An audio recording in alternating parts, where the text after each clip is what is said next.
دوستو، بجٹ کے بعد منی بجٹ کا سلسلہ ایک دفعہ پھر شروع ہو گیا ہے. یقیناً پاکستان میں یہ پہلی دفعہ نہیں ہو رہا کہ حکومت بجٹ کے موقع پر جن اقدامات کا اعلان کرتی ہے، جن ٹیکسز کا اعلان کرتی ہے، کچھ عرصے بعد ان کو نظر ثانی کیا جاتا ہے. کچھ ٹیکسز واپس لیے جاتے ہیں، کچھ ٹیکسز نئے امپوز کر دیے جاتے ہیں. موجودہ حکومت بھی اس عمل میں کوئی ایکسیپشن نہیں ہے. آج ہم بات کرنا چاہتے ہیں ٹیکسیشن کی، اور خاص طور پر جو کچھ حال ہی میں اس بجٹ میں جو اسٹیپس لیے گئے ہیں ٹیکسیشن میں ریونیو کو انکریز کرنے کے لیے، یا ٹیکسیشن نیٹ کو جیسے کہتے ہیں بڑھانے کے لیے. اس سے پہلے کہ میں ان اقدامات کی طرف آؤں، ایک بنیادی اصول کی بات کرتا چلوں. ٹیکسیشن کا بنیادی مقصد کیا ہے؟ ٹیکسیشن بیسیکلی ایک ایسا معاہدہ ہے جو شہریوں اور ریاست کے درمیان طے پاتا ہے، جس میں ایسے شہری جن کی انکم ایک خاص لیول سے زیادہ ہے، وہ اپنی انکم کا ایک حصہ حکومت وقت کو یا اس کی معین کردہ ایجنسیز کو دینے کے پابند ہوتے ہیں. اور اس ٹیکس ریونیو سے حکومت اپنے اخراجات کرتی ہے، حکومت انفراسٹرکچر بناتی ہے، ایجوکیشن، ہیلتھ، پبلک ڈیفنس، ایسے امور میں حکومت وسائل خرچ کرتی ہے جہاں پر مارکیٹ کے لیے سروسز کو پرووائڈ کرنا مشکل ہو. مثال کے طور پر اگر ہم یہ کہیں کہ پاکستان میں پولیس سروسز صرف ان کو دی جائیں گی جو کہ ٹیکس گزار ہوں گے، یا پولیس کو کسی قسم کی سبسکرپشن فی پے کریں گے، تو یقیناً یہ ایک رول آف لا کے لیے کوئی اچھی بات نہیں ہوگی، اور اس ایسے معاشرے میں بہت زیادہ امتیاز بڑھتا جائے گا. سو لہٰذا حکومت اس بات سے قطع نظر کہ ٹیکسز کتنے لوگ دے رہے ہیں، ایسی سروسز جن کو ہم پبلک گڈز کہتے ہیں وہ سوسائٹی کے تمام ممبران کے لیے میسر کر دیتی ہے. سو جب بھی حکومت کے پاس وسائل ہوتے ہیں تو ان وسائل کو خرچ کرنے کے لیے حکومت اپنی کچھ ترجیحات کا تعین کرتی ہے. آج ہم بات کریں گے کچھ خاص ٹیکسز کی جو کہ اس بجٹ میں اناؤنس کیے گئے ہیں. پہلے ہم بات کرتے ہیں سپر ٹیکس کی. سپر ٹیکس کیا ہے؟ اور یہ پہلے بھی کسی نہ کسی شکل میں پچھلے کچھ سالوں سے اس پر عمل درآمد جاری ہے.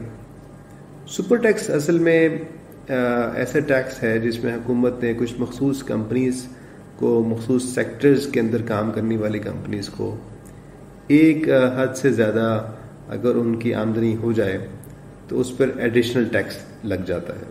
اس سال یہ کہا گیا ہے کہ 13 بزنس سیکٹرز کو آئیڈینٹیفائی کیا گیا ہے. ان 13 بزنس سیکٹرز میں بہت سارے ایسے سیکٹرز ہیں جن میں اندر chemicals, cigarettes, beverages, LNG terminals, airlines, textiles, automobile, sugar mills, oil and gas, fertiliser, steel, banking اور سیمنٹ.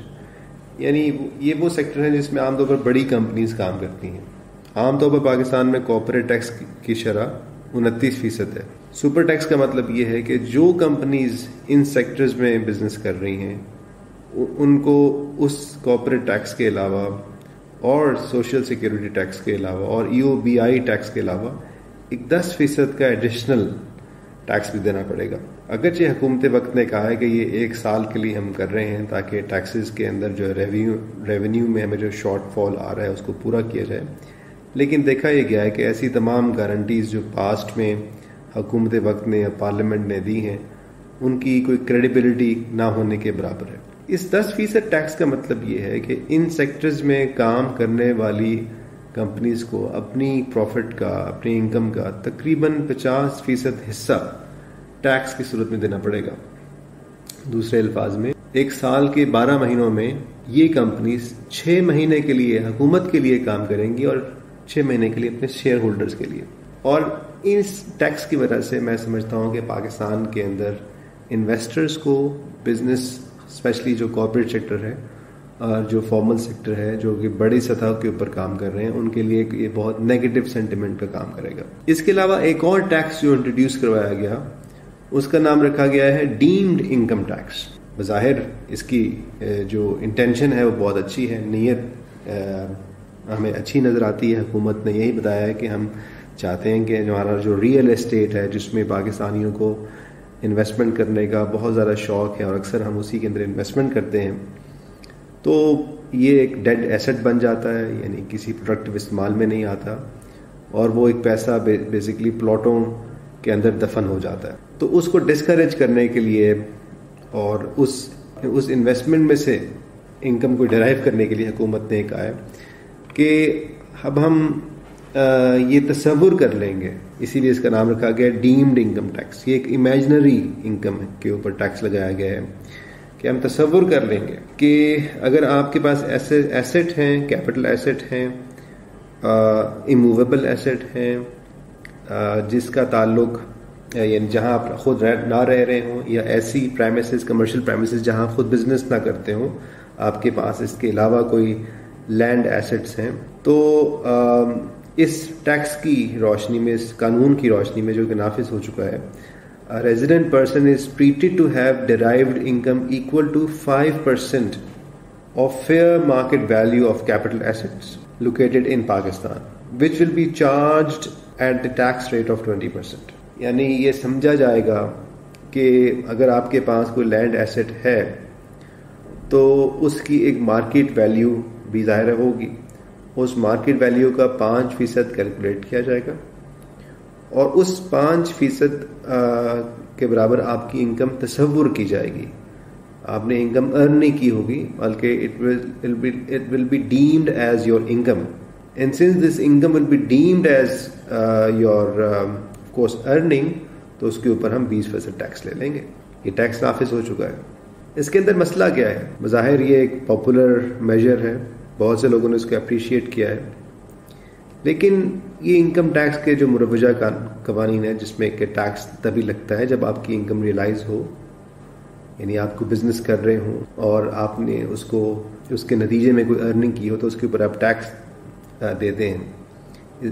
یہ ایک کنٹروورشل سٹیپ ہے، اور میں اس بات کے حق میں ہوں کہ پاکستان میں جو ریئل اسٹیٹ میں انویسٹمنٹس ہو رہی ہیں اس پر اکثر جو حصہ ہے وہ نان پروڈکٹیو استعمال میں ہو رہا ہے، لیکن ظاہر ہے جب لوگوں کے پاس کوئی آلٹرنیٹیو نہیں ہوگی تو وہ کیا کریں گے. یہ علیحدہ بات ہے کہ ہمارے جو ہاؤسنگ کے لاز ہیں، زوننگ کے ایشوز ہیں، اور جو development sector, real estate development sector کے اندر مسائل ہیں جس کی وجہ سے ایسا ہوتا ہے، ان کو ہمیں بہت زیادہ ریفارمز کرنے کی ضرورت ہے. جیسے اگر آپ مجھ سے پوچھیں تو میں کہوں گا کہ پاکستان میں ایم ٹی پلاٹس کو یا لینڈ بینکنگ کو ختم ہو جانا چاہیے. اگر آپ ڈیولپر ہیں تو آپ گھر بنائیں اور بیچیں، ملٹی سٹوری بلڈنگ کھڑی کریں، فلیٹس اور شاپس بیچیں. لیکن ہمارے ہاں چونکہ ایک ڈفرینٹ طریقے سے فائنانسنگ ہوتی ہے، اس میں ہم ایک زمین لیتے ہیں اور زمین بھی پورا نہیں لیتے ہیں جو ریئل اسٹیٹ ڈیولپرز ہیں، اور پھر اس میں سے وہ انویسٹرز کو، اسپیکولیٹرز کو لے کے آتے ہیں.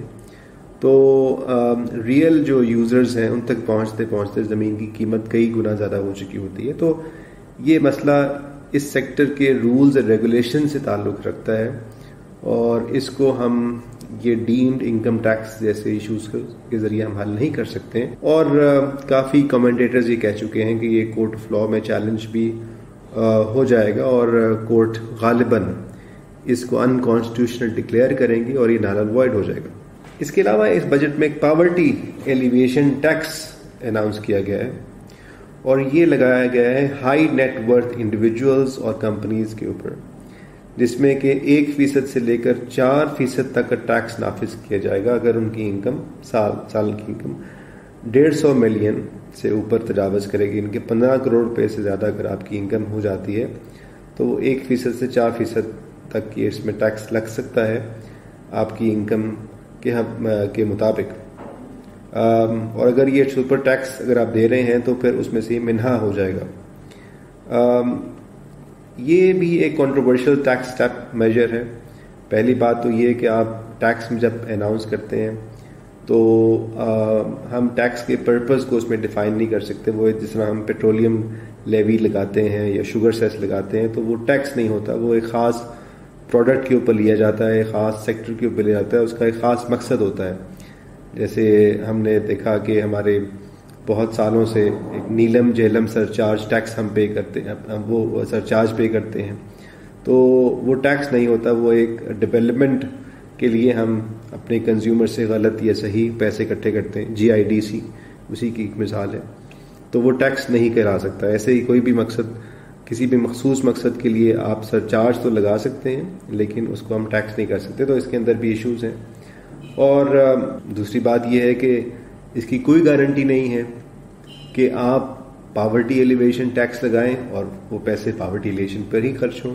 دیکھا گیا ہے کہ پاکستان میں ایسے بے شمار سرچارجز لگے جو اپنے اس مقصد کے لیے خرچ نہیں ہوئے. اس کی حالیہ مثال ایکسپورٹ ڈیولپمنٹ فنڈ ہے. ایکسپورٹ ڈیولپمنٹ فنڈ تمام ایکسپورٹرز جو بھی ایکسپورٹ کر پاکستان سے کریں وہ اپنی ایکسپورٹ کی پروسیڈ کا 0.25% اس فنڈ میں جمع کراتے ہیں. مقصد کیا ہے کہ پاکستان کی ایکسپورٹ ڈیولپمنٹ ہو، پاکستان کے ایکسپورٹرز کو فیسیلیٹیٹ کریں، ان کے لیے ہم بہتر ٹیکنالوجی لے کے آئیں، ان کے لیے مارکیٹ ایکسیس لے کے آئیں. لیکن کئی دفعہ ایسا ہوا کہ بلینز آف روپیز، اربوں روپیہ ہر سال اس میں اکٹھا ہوتا ہے اور وہ خرچ نہیں ہو پاتا. اگرچہ حکومت نے ایکسپورٹ ڈیولپمنٹ فنڈ کمپنی بنائی، اس کے ایک سٹرکچر بنایا، ان کو ایک بجٹ دیا گیا، لیکن اس کے باوجود یہ پیسے خرچ نہیں ہوئے. اور جب اسحاق ڈار صاحب وزیر خزانہ تھے تو انہوں نے یہ پیسے اپروپریٹ کر لیے، جس پہ اس وقت کے جو کامرس کے وزیر تھے خرم دستگیر صاحب، انہوں نے پبلکلی پروٹیسٹ کیا. سو یہ پاورٹی ایلیویشن ٹیکس کا تصور بھی غلط ہے. ایک اور ٹیکس جس کے اوپر بہت احتجاج ہوا اور وہ واپس لیا جا رہا ہے وہ ہے فکس ٹیکس. اور فکس ٹیکس کے حوالے سے جو حکومت ہے وہ یہ کر رہی ہے کہ انہوں نے کہا کہ جی چونکہ ہمارے تاجر برادری، دکاندار طبقہ ٹیکس نہیں دے رہے ہیں یا بہت کم دے رہے ہیں، تو ہم بجلی کے بلوں کے ذریعے ان کی ہم وصولی کریں گے. اور اس میں انہوں نے مختلف ریٹس متعین کر دیے. اس پر کافی احتجاج ہوا اور میرا خیال ہے صحیح احتجاج ہوا ہے. حکومت کی ذمہ داری ہے کہ جو لوگ بزنس کر رہے ہیں، کاروبار کر رہے ہیں، ان سے ٹیکس وصول کر، ان کی انکم کے اوپر ٹیکس وصول کیا جائے. کسی قسم کا جو فکس ٹیکس لگتا ہے وہ ان ایفیشینٹ میجر ہے. جیسے کنسٹرکشن سیکٹر کو پر اسکوائر فٹ ٹیکس دینا پڑتا ہے، وہ بھی ایک غلط میجر ہے.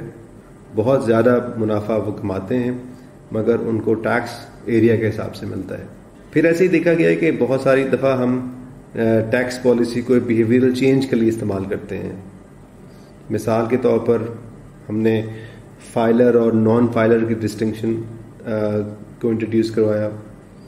ہم نے بھی حال ہی میں یہ دیکھا اس بجٹ کے اندر کہ بینکوں کو 50% تک ٹیکس دینا پڑے گا اگر وہ ایک خاص ریشو سے اپنے ڈپازٹ کے مقابلے میں لینڈنگ نہ کر سکیں.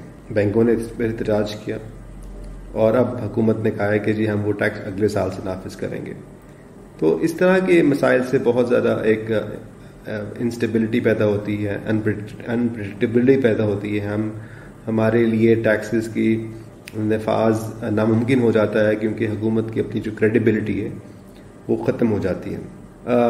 ہم نے ماضی میں یہ دیکھا کہ حکومت نے کہا کہ ہم بینکنگ سیکٹر کو پروموٹ کرنے کے لیے، فارمل سیکٹر کو پروموٹ کرنے کے لیے ہم ایک کیش وڈرال پر ٹیکس لگا دیں گے، جو ابھی بھی لگتا ہے، یعنی جس کے تحت نان فائلر زیادہ ٹیکس پے کرتے ہیں اور فائلر اپنا ایڈجسٹ کر سکتے ہیں.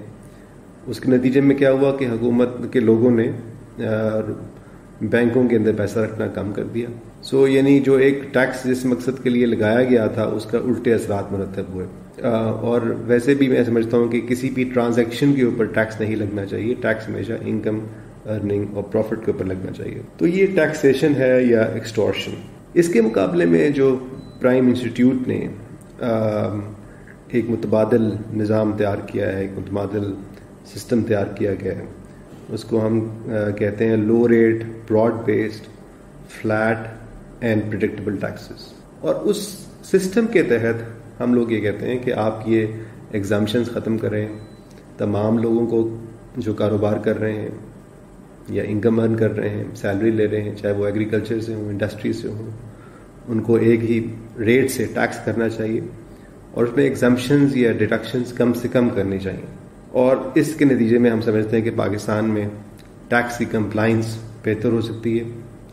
جو سٹیزنز اور اسٹیٹ کے درمیان ایک سوشل کانٹریکٹ ہے جو کافی حد تک بریچ ہو چکا ہے, اس کو ریسٹور کیا جا سکتا ہے. اور ساتھ ہی ساتھ پاکستان میں کا جو ایک آنر ہے as a tax paying nation, اور اس کے اندر جو ہماری اپنی ڈومیسٹک ریسورس موبلائزیشن ہے, اس حوالے سے بھی کافی بہتری آ سکتی. سو پاکستان کے لیے بہت ضروری ہو چکا ہوا ہے کہ وہ ٹیکسز کے ایک فریگمنٹڈ سسٹم سے, جس میں بہت زیادہ ڈسٹورشنس ہیں, بہت زیادہ ایکسیپشنس ہیں, ایگزمپشنز ہیں, اس سے نکل کر ہم ایک simplified, low rate, broad based اور فلیٹ سسٹم آف ٹیکس کی طرف موو کریں.